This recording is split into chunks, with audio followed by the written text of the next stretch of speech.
Broadcast is embargoed until 5 p.m. and then the written is embargoed until 10:30 p.m. tomorrow. If you'd like to ask a question, please raise your hand. Edouard will be using a translator, so just bear that in mind in between asking questions. We'll start with Darmesh at Sky.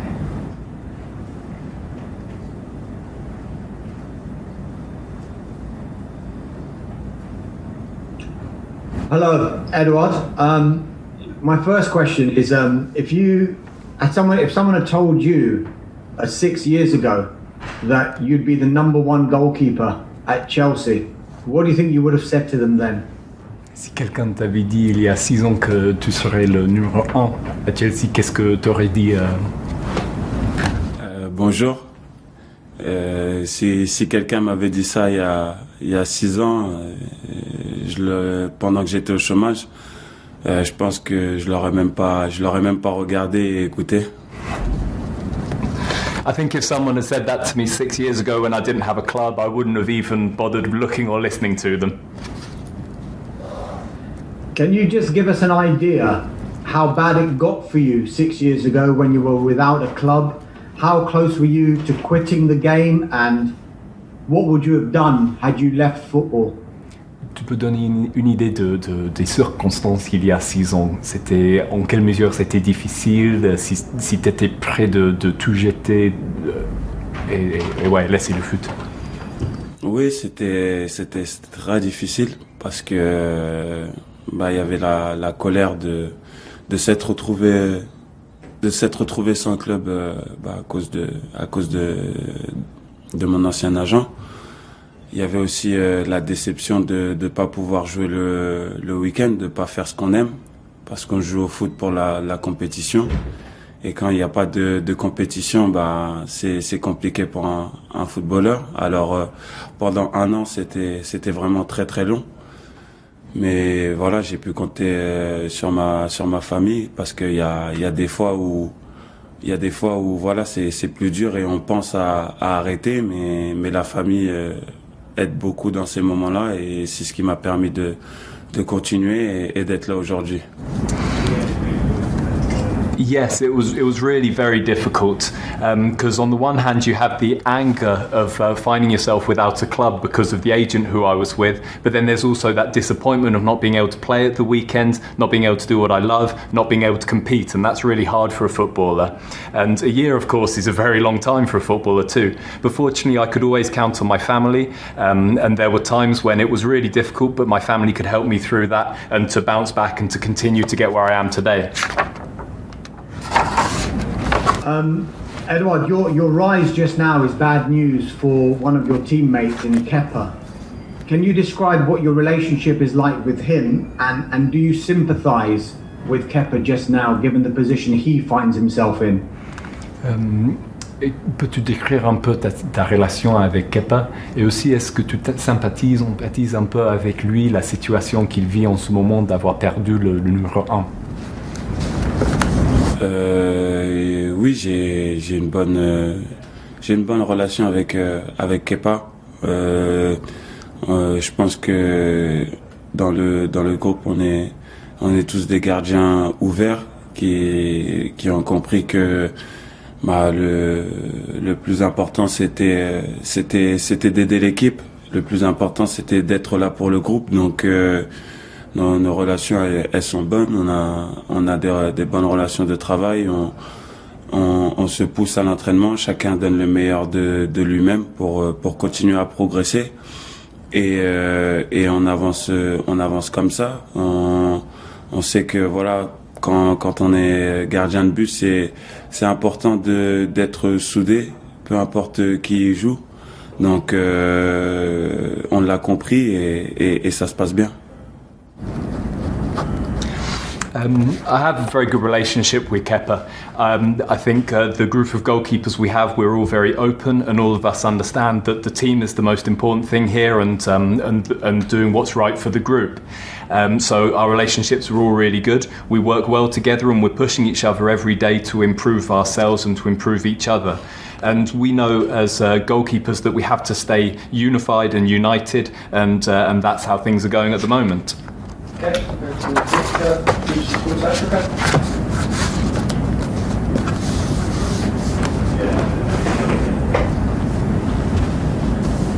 Hello, Edouard Mendy, bonjour. Victoire et Young donc pour BBC Sport Afrique. Il y a beaucoup de joueurs africains qui évoluent en première ligue, mais très peu de gardiens de but africains qui ont évolué en première ligue. Qu'est-ce que ça représente pour vous d'y être et est-ce que c'est un poids, une pression? Et aussi, pensez-vous pouvoir changer la perception générale sur les gardiens de but africains? Bonjour Victoire. Oui, comme vous l'avez dit, il y a beaucoup de joueurs africains dans ce championnat. Ce championnat est le meilleur au monde, donc c'est vraiment positif pour nous les joueurs africains qu'il y en ait beaucoup ici. Après, comme vous l'avez dit, il y a très peu de gardiens africains. C'est pas une pression, je le prends pas comme une pression, mais je le prends comme une responsabilité. C'est une responsabilité aujourd'hui d'être un gardien africain et de jouer dans ce championnat.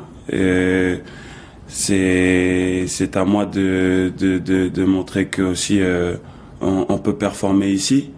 Et oui, et peut-être que le regard des gens ou les choses vont évoluer par rapport à ça.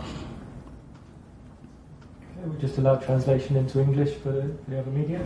So, as you said, there's lots of African players in the Premier League, and the Premier League is the best league in the world, so that's a really positive thing.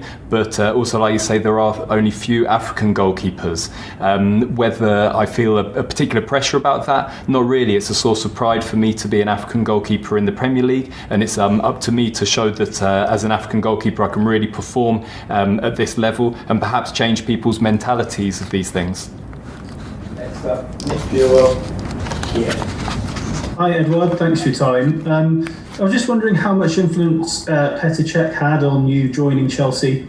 Can he be a big mentor for you at the club now? And are you excited to see he's registered as a player for the Premier League? Obviously we know that that's he'd only played in exceptional circumstances, but how exciting is that as well? Thanks.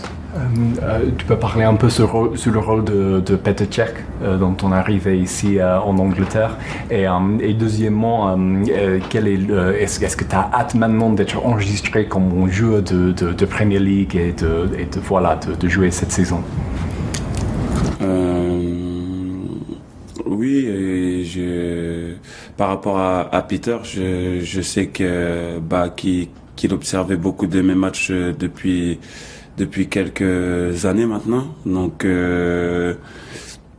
oui, c'est toujours plaisant quand vous entendez que une légende comme Petr Cech observe vos matchs et qui dit que vous performez et qu'il aime votre profil. C'est toujours plaisant. Et après ma saison à Rennes, leur intérêt il s'est matérialisé par une offre et ça a été vraiment une fierté pour moi d'avoir l'opportunité de rejoindre ce club par le biais de Peter et de Christophe. Et ensuite tout le monde a validé mon profil, mais c'est vrai que Peter me suivait depuis longtemps et c'est clair qu'il a joué un grand rôle dans mon recrutement. Donc maintenant c'est à moi de montrer ce pourquoi Peter et Christophe m'ont suivi depuis des années et qui voulaient me recruter. Yes, I've been aware that Petr Cech has been watching my matches for a number of years, and of course it's always really pleasing to hear that Petr Cech has been watching me and saying that he liked my profile and the way I was performing. So after my season at Rennes, the offer came in from Chelsea, and it's just a source of great pride for me to join this club. And thanks to Petr and also Christophe, who were following me. But here at Chelsea, everybody obviously approved my signing, but it's true that with Petr Cech, it's someone who's been following me for many years and played a particularly important role in the transfer. So now it's up to me to show that they were right to taking their interest in me and to have brought me to the club. Next up, Jim Furman. Hello, Edward. In terms of Chelsea's past goalkeepers, they've had two greats in the past decades, in the likes of Peter Cech and Carlo Cudicini. And how important is it for you to establish yourself as the number one and obviously cement your own sort of legacy in Chelsea going forward? Chelsea a eu deux gardiens très très importants pendant les dernières années, c'est-à-dire Petr Cech mais aussi Carlo Cudicini. En quelle mesure pour toi est-ce important de t'établir comme le numéro un et aussi de construire cette image aussi d'un bon gardien de Chelsea? Bonjour. Ensuite, ouais, c'est d'être dans un club où de tels gardiens sont passés, c'est toujours plaisant. Maintenant, c'est aussi de l'attente autour de ce poste. Maintenant, moi, je me mets pas de pression particulière par rapport à ça parce que voilà, on parle quand même de légendes. On parle de deux gardiens qui ont performé au très haut niveau pendant de très grandes années. Moi, aujourd'hui, je viens d'arriver. Mon objectif, c'est moi de continuer à progresser, de continuer à dès que le coach fait appel à moi, aider l'équipe. Et pour l'instant, mes objectifs, ce sont ceux-là. Pas d'être à la hauteur de Peter ou de Carlos parce que ce sont des personnes je vais dire légendaires ici. To be at a club where such great goalkeepers have played is fantastic, of course, and very important to me.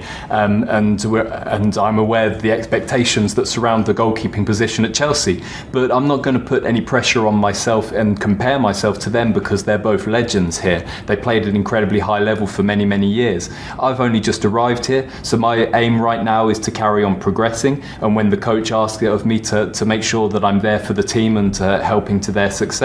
So that's my objective right now, not in any way to think about what Petr Cech or Carlo Cudicini achieved here because they're legends and different figures to me. Okay, two more questions in this section. We'll go to Alan Smith and then Stephen Douglas. Hi Edward, can I just follow up from an earlier question? Why do you feel there are so few black goalkeepers across Europe's big leagues and even further down the pyramid in England? And in addition to that, do you see yourself as being an inspiration to the next generation in that case? Pourquoi tu penses qu'il y a si peu de gardiens noirs ici en Angleterre, des autres ligues aussi, et est-ce que tu te considères comme une source d'inspiration pour d'autres gardiens africains pour te suivre? Bonjour Alan. Je ne sais pas pourquoi il y a si peu de gardiens africains en Angleterre. Dans les autres championnats, il y en a. Moi, en France, on était 4 ou 5. Après, ça peut être expliqué de plusieurs manières, que ce soit au niveau des profils ou au niveau des envies des coachs. Ça peut s'expliquer de plusieurs manières.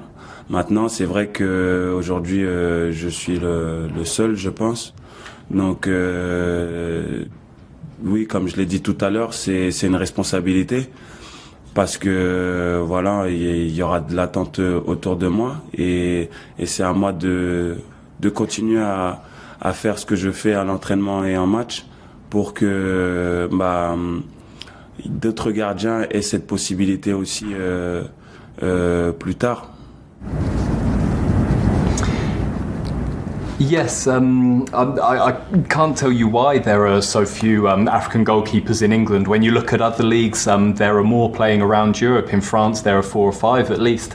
And perhaps it's something that can be explained in different ways. It's whether the profile of the player isn't right, or whether the coach has other ideas of the sort of players that he's looking for. But right now, it's true that I'm the only African goalkeeper in the Premier League, and so it's a responsibility that I feel too, because I believe that there's expectations surrounding that.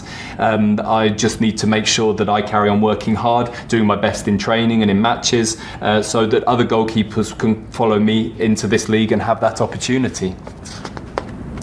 Any questions for this section? Stephen Lopez. Hi Edouard. I just want to go back to your time without a club in 2014. Can you go into a bit more detail about what you actually did during that year? Were you just sort of training in the hope of getting a club, or did you have to take another job? And just an extra question: how important was that year to sort of strengthen your spirit and sort of for the future, for your future football career? Est-ce que tu peux parler un peu plus de l'année 2014 quand tu n'avais pas de club? Qu'est-ce que tu faisais pendant cette année-là? Tu continuais avec les entraînements ou tu avais un autre boulot? Et en quelle mesure c'était important pour toi cette année-là, pour la personne que tu es maintenant? Hi Stéphane.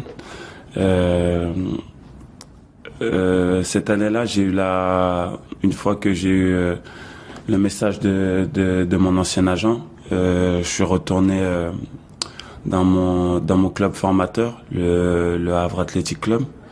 Je me suis entraîné avec la réserve tous les jours et comment dire, je faisais une séance avec eux le matin, et moi l'après-midi j'allais faire une séance de musculation où j'allais au stade avec mon frère et il me faisait des frappes. J'essayais de faire comme ça pendant mes journées. J'avais un peu d'argent parce que je touchais le chômage, donc ça me permettait de me consacrer seulement au foot. Mais cette année-là a été compliquée parce que ma compagne attendait notre premier enfant, donc on ne pouvait pas vivre avec juste le chômage, donc il fallait que je pense à trouver autre chose parce que le foot ça ne fonctionnait pas. Donc oui, c'est vrai que je me suis posé des questions, j'ai commencé à chercher du travail et j'ai eu cette opportunité pour aller à l'essai à Marseille. Donc j'ai tout donné pour pendant cet essai. J'ai vraiment mis toutes mes forces dans cet essai pour avoir l'opportunité de signer dans ce club. Et ça a marché, et ça a été vraiment une délivrance, parce que un an sans jouer quand vous êtes joueur de foot, c'est très très long. J'ai beaucoup de fois douté, mais ma famille a été là pour m'aider. Mais c'est vrai que j'ai beaucoup hésité, et aujourd'hui je me rends compte que grâce à ma famille, on vit tous de belles choses.